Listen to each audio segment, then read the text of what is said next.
Have you ever had an idea for an app but felt it would take too much work to make a prototype? You are not alone. There is a solution though. In this video we look at how you can build a working app prototype very fast. We will use the low-code platform Mendix. The key idea is simple. If you can model it, you can build it. Let's see how. Mendix is a tool for building web applications. It is called a low-code tool because you design most parts visually. You do not need to write large blocks of code.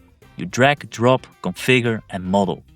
And Mendix handles all the technical details in the background. You still think like a developer though. You design a data model. You shape how users move through the app. You decide how the system behaves, but without the struggle of writing code. Mendix has a few building blocks. First, the domain model. It defines your classes or entities and their relations.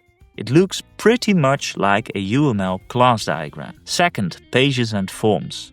They are used for displaying and editing data. Third, navigation, which controls how users move through the app. Fourth, security, used for controlling access and permissions for different roles. And fifth, microflows, for executing advanced app logic. A key strength of Mendix is that it is modular. This means your app is built from small, reusable parts. A module contains domain models, pages, microflows, and logic, grouped by purpose. You can share modules across projects or import modules created by others. A good example is the administration module. It lets you manage accounts in your app and comes with a built-in login system, so you don't have to build that yourself. This modularized approach has a huge advantage. It keeps your projects clear and easy to maintain, because you can change one part without breaking everything else. The starting point for a Mendix application is a UML class diagram. Once you translate your UML class diagram to a Mendix domain model, the platform helps generate pages and forms. The result is a working prototype.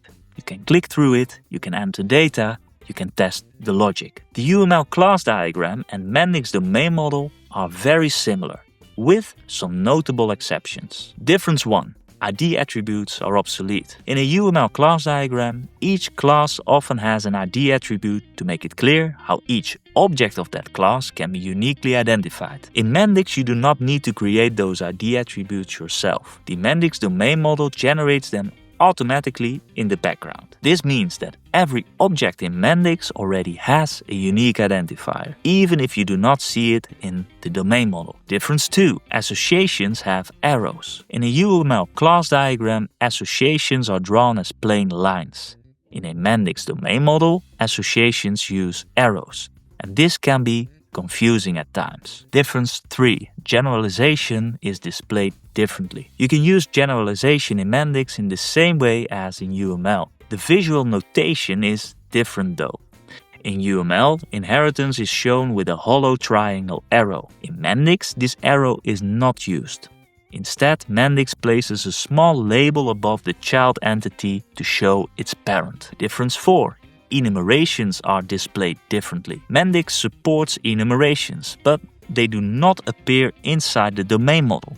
They are stored as a separate item in the project folder. Once your domain model is ready, you create pages, and on those pages you display data. To show one object, use a data view. For example, details of one patient. To show a list, use a template grid or data grid. A good practice: use the template grid when possible. In particular, it allows nesting other template grids, which makes it easy to display data from related entities. To create new objects, you use forms. Mendix can generate forms for you.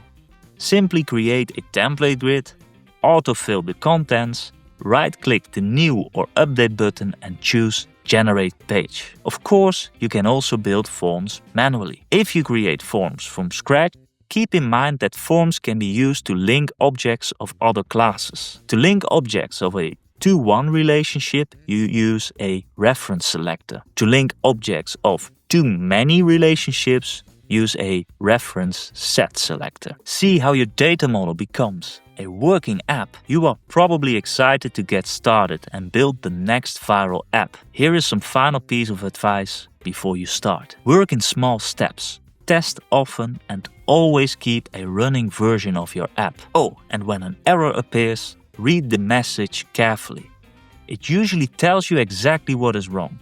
You could use the Mendix documentation and the discussion forum to solve it. They are quite helpful. See, Mendix supports a hands-on, playful way of working. You try, run, test and improve. In that way, Mendix lets you go from idea to model to working prototype really fast. And the fun part, you do not need to write much code. So, what are you waiting for? Let's start building.